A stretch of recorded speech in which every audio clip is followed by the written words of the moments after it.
Welcome everybody to Sunrise, Stroll and Chat. And here we are over Jerusalem, literally. There's the Holy Sepulchre, the Dome of the Rock,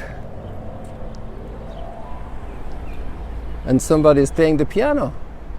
Can you believe that? This is the first time I was welcomed to Jerusalem with somebody playing the piano right here. Wow, what are we in for? Wow. Can you hear the music well? There's not much else besides the birds. It's quiet, it's Shabbat, the beautiful quiet of Shabbat, Shabbat Shalom. Good morning.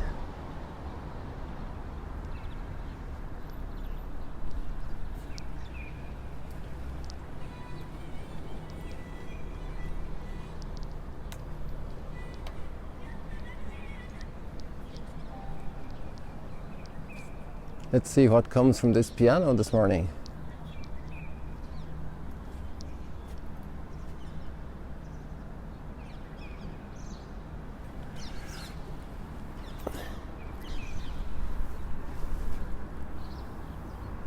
Our beloved Jerusalem.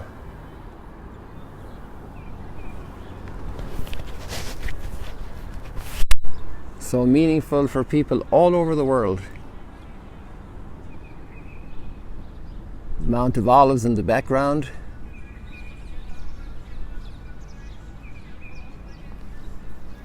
The Dome of the Rock.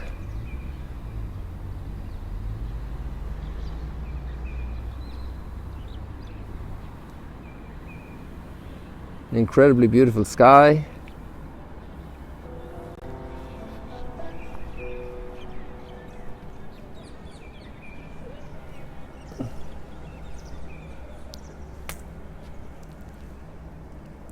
The piano man.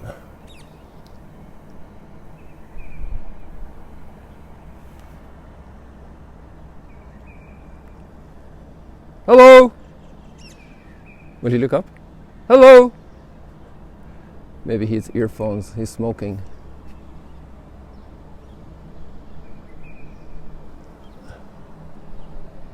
Don't want to wake up everybody, but there's not too many people here at Notre Dame. We're still in total corona lockdown here.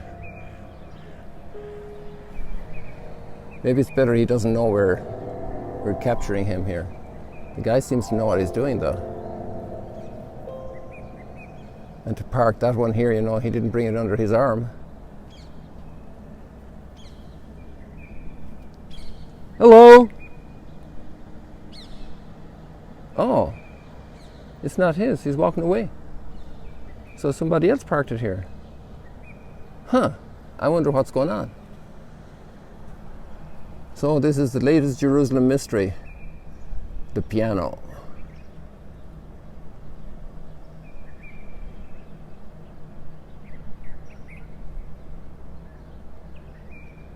Here's the Franciscan compound. The Franciscans are here, the site of the residence of the custody of the Holy Land. They are here 803 years. Can you imagine? Since the Franciscans came here to the Holy Land, serving humbly in their little brown habits. There's a story about the moment the Israelis took over here in 1967. So it was in 1967. So who was the leader? The guy with the one eye covered. Why can't I remember his name? And he went and met the Franciscans the next day and he said, "You Franciscans dressed in your brown habit and wearing sandals and your white cord, serving here for hundreds of years, have nothing to worry about." That was his statement. It's in a new book that has been published by Father Artemio, a Franciscan priest from Spain who served as the vice custos here for a long time. wonderful example of Franciscan service in the Holy Land for his entire life, since he came as a young man from Spain. I often tell our Christian pilgrims that if we didn't have the Franciscans, we wouldn't have much to see here.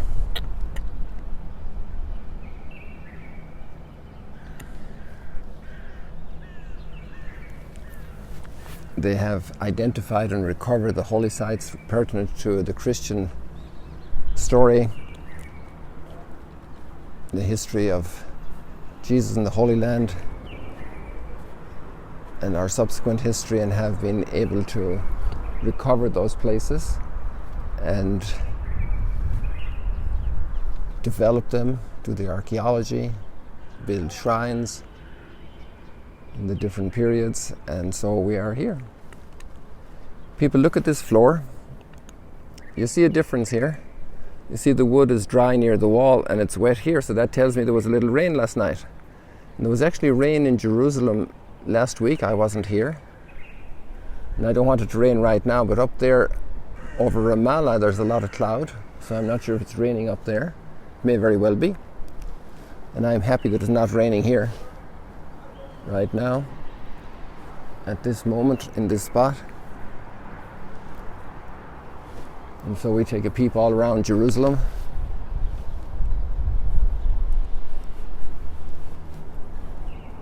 This big building here is the De La Salle Brothers, a school, high school for children here in Jerusalem. About half of the students are Muslim and the others are Christian, learning together side by side for probably a century and a half, I'd imagine. I don't remember the exact date that started. Well, maybe less, maybe 100 years. And there you have Mount Zion with the Dormition Abbey. And actually that's going to be the site of our last mystery today, the mystery of the coronation of Our Lady. Oh, by the way, I have some news for you, literally news. So write down this detail. Let me see. Well, I can't pull it up here because it's on my phone, but I posted it on my normal Facebook profile.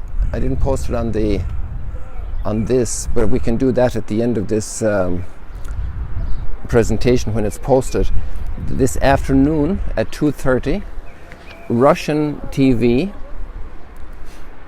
here in Israel did a filming of Magdala a couple of months ago, and it's being aired today. It was aired yesterday also, and it's being aired today. And I don't remember the numbers of the channel, but maybe somebody there might have seen it on my Facebook page and just copy in the announcement and just post it, because a lot of people have friends who are Russian speaking or from the Ukraine or Eastern European countries who know Russian, and they might like to see that presentation.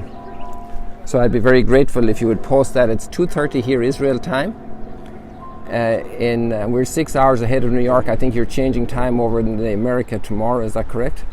And then you can see this beautiful presentation in Russian, on Russian television, about Magdala. We had a course in the summertime for guides at Magdala, and there was this Russian man, and I think his wife were there. Oh, listen to this.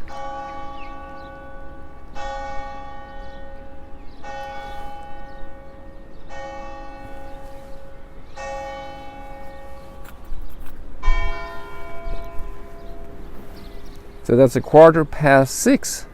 So there were 6 bells and the quarter after. 6:15, ringing the bell here at the Church of the Savior. Kinisi al-Fadi. Maybe you know a person by the name of Fadi. It's a very common name among Arab Christians and it means Savior. Wow, we got more bells coming. Look at the treat you have this morning.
It's amazingly quiet, really, just a couple of cars.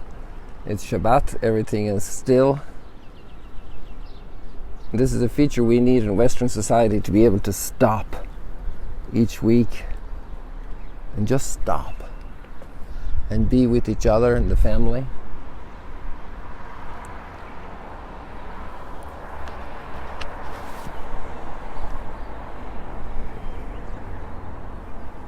Oh, well, let's sing happy birthday, everybody. Happy birthday to you. Happy birthday to you. It's for a 94-year-old. Happy birthday, dear Leon. Lion. Dear Leo. Happy birthday to you. 94 years today. But it's still yesterday. No, actually, he's in Florida, so it's already 1:15 in the morning. But 94 years ago, imagine. And that little boy was in a concentration camp. He's a survivor of the Holocaust. And there he is today, celebrating 94 years. And a friend who was with us every morning from Denmark told me about this. And so we celebrate him today and everybody else who has birthdays. And the world has been through a lot of suffering, a lot of trials, and I'm sure Leon has seen a lot, experienced a lot, and he has a lot to share.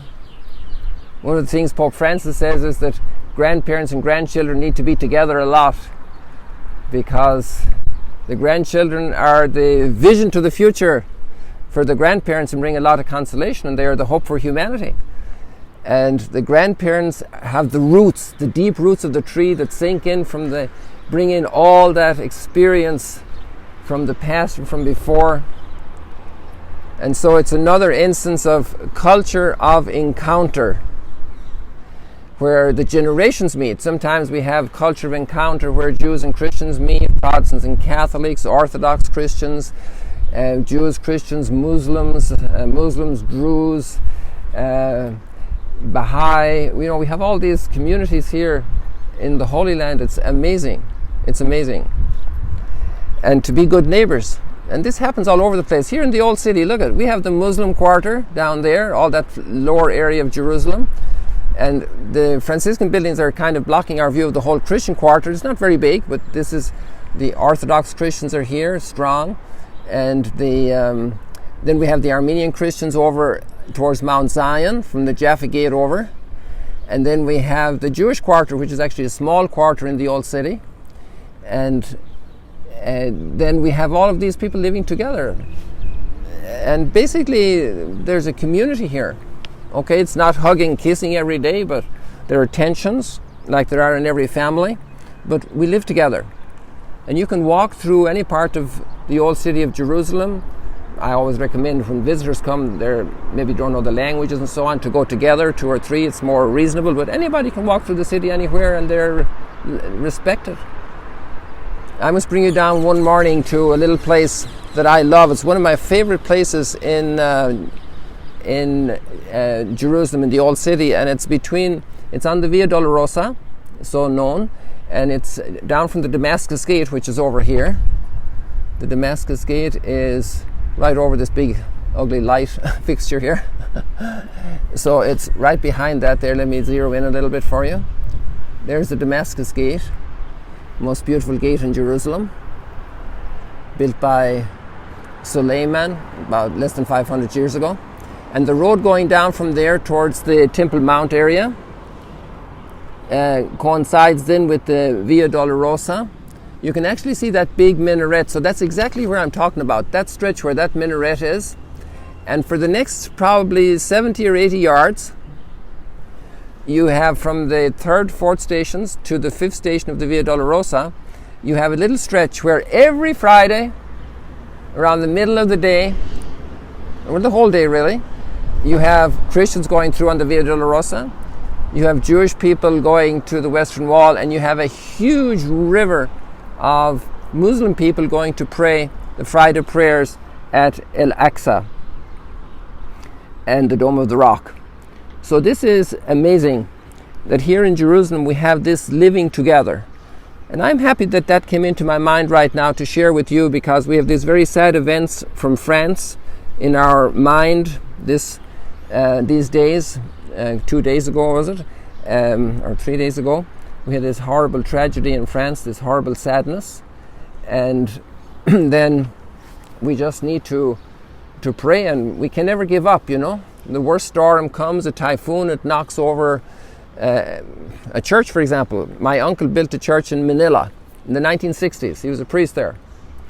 And we got a letter about the inauguration. The next letter we got from him was 2 days after the inauguration, a typhoon hit and took the whole roof off the church. So sometimes a typhoon hits humanity, it hits our society, our living together, our sharing together. And that whole dark cloud comes in and covers up the sunrise, and we're all sad and teary-eyed and hurt, and we feel the wound, the weakness, the sadness, the discouragement, maybe even some tempted to despair. And there we need to gather our forces. We need to circle the wagons and say, no, we're a human family. We're made in the image of God, and we're living together on this planet, and we are going to build together. We're going to serve together. We're going to rejoice together. When somebody has a bereavement, we're going to join them in their sadness and carry their loss with them. So this is the message from Jerusalem this morning. This in my heart.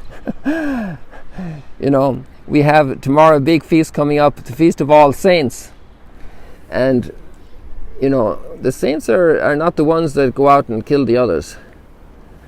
The saints are the ones who bridge. The saint is that mother who brings the struggling siblings together, the dad who lifts them up and brings the generations together and the neighbors together, the doctor who helps a patient who is in very critical condition. We're here building up. We're here in mercy. We're here saving. We're here helping. So this is a message from Jerusalem this morning, people. Here in our house, we have Muslim and Jewish and Christian people. All the time. Unfortunately, with Corona, that representation is really down right now. But that's life. But we have all the time. And Druze, and many times Baha'i, and so many different people. And we can work together and serve together and live together and learn from each other. And with that said, I know there's also great respect for our Christian story, and I want to share with you the readings today. They're really beautiful. And we can start off with the psalm, which I think every one of us can share, all of us believers. My soul is thirsting for the living God. And here in Jerusalem, that thirst has been lived and experienced and quenched. Even Jesus on Calvary said, I thirst. I thirst. Here on Calvary. And you see, we're right standing in front. We were only about 1.5 football fields away from Calvary. Look at that there.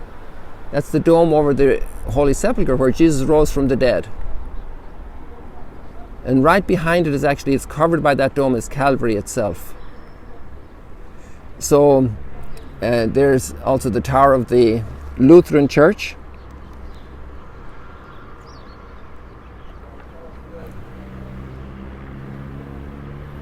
My soul is thirsting for the living God. What a psalm.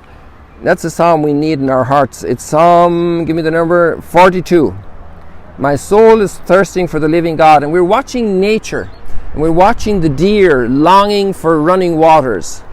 So my soul longs for you, O God. Athirst is my soul for God, the living God. When shall I go and behold the face of God? I have a very interesting story of a group of atheists that we hosted here at Notre Dame without, knowing that, and I just met them, and it wasn't so easy to realize that was their outlook. And they came here to study, what does Jerusalem have that brought so much religious fervor and zeal and passion into the world? And they stayed here at Notre Dame. It was an incredible experience. Maybe I can tell you the story, but it's better if I could tell you face to face, because, maybe we can do that for a change, just for today, okay? I'm going to turn on to selfie because it works better with face-to-face. Okay, this story was very special, and I think it's something all of us believers can share, and I think the atheists will like it as well, and the agnostics. So let me tell you the story the way it happened. This is what happened. I was, I'm not really the shyest person, so what happened was I was saying hello to different people, and there were these people, this little group, and they had their own little corner in the dining room. They were here for a number of days, and they were very difficult to connect with, and you have to respect people. They need their own space and everything. So I said to one of them, it's American, they were an international group, and we were coincided at the cereal table, and we were both putting cereal in our bowls, and I said to him with a little wink, I said, I can't figure you guys out. What are you up to? So then he kind of stared me down for it felt a long time psychologically. And he said, well, actually, we are atheists. And I said, oh, wonderful, welcome. And how do you like being here at Notre Dame? And his eyes scanned through the arches in the dining room downstairs. We should tell this story downstairs in the arches. And he looked in both directions because there's two wings coming together with beautiful arches like you have here in Notre Dame. And you can see them on the windows over here. Let's see the arches on the windows. And so we have this down in the dining room. And what happened right in here, in the corner of the dining room, just let me get this straight for you here. Oh, now I have to turn the phone around the other way. Well, let's go this way. So you see, you can see the arches, and down there in that corner, down low, that's where it was. And so I'm talking to him. I'm going to let you see the sunrise now. I talking to him there. Where's the sun gone?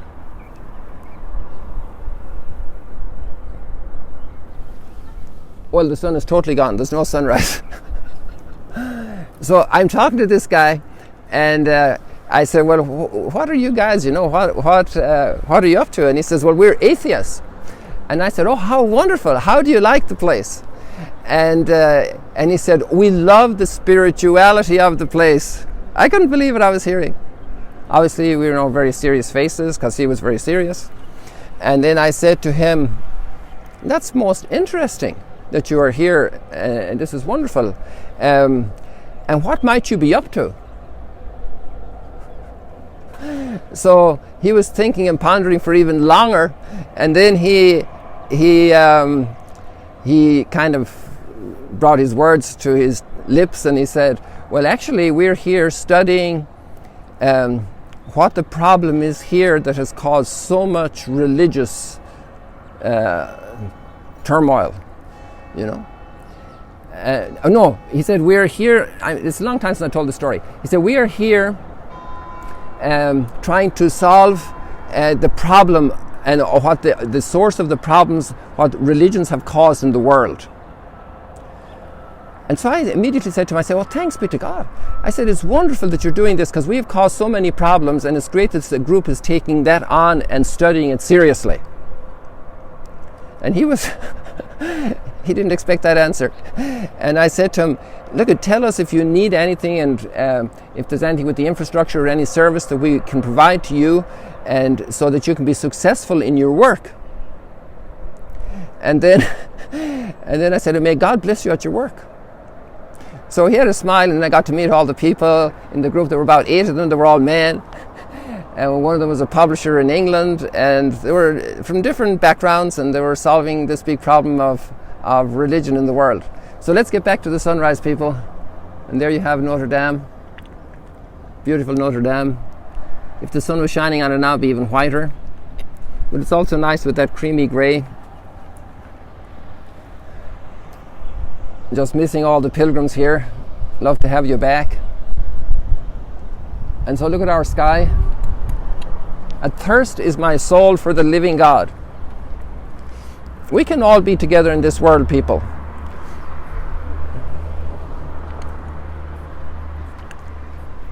We can all live together, help each other, serve the needy together. That's one of our biggest reasons to be together, and one of our biggest and best therapies.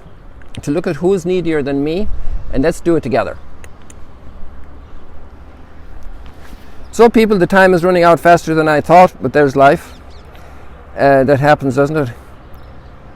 So they're beautiful readings. The first reading is very, very beautiful as well. It's very powerfully Christ-centered. Paul has a passion for Jesus. And imagine saying this: I long to depart this life and be with Christ. I think most of us have a hard time thinking about dying. And we don't like to die because we love this world despite all of its challenges and difficulties. We want to hold on.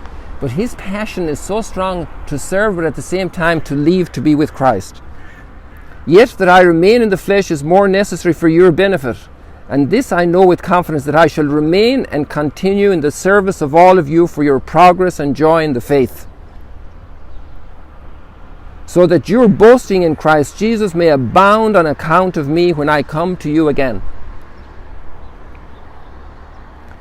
So here we have somebody deeply rooted, deeply a Jewish man, deeply rooted, has studied years here under Gamaliel in Jerusalem, extraordinary literary genius, knowledge of the scriptures, and incredible engager in culture, and an awesome thinker, laying so many foundational writings for all of Christianity. So my soul is thirsting for the living God. And then I can recommend to you the gospel reading as well. You'll have it linked here. And it's a wonderful line that Jesus says, so much wisdom. I think every faith conviction can appreciate this. For everyone who exalts himself will be humbled, but the one who humbles himself will be exalted. A little bit of humility is great for every one of us. It's good for our heart. Our physical condition. Humility is much better for us than arrogance. And it's great for the others when we're a little bit more humble. They really have a nicer time when we're less proud, less arrogant, less judgmental. People, it's just been a joy having you here, and we were given such a beautiful sunrise this morning, and we'll say another happy birthday to Leon, and thankful to his friends in Denmark who alerted us. And God bless you all. You can all participate in this in some way. Chip in here on the Sunrise Stroll and Chat. We love you. This is yours. We're just here for you. God bless you. See you later, alligators.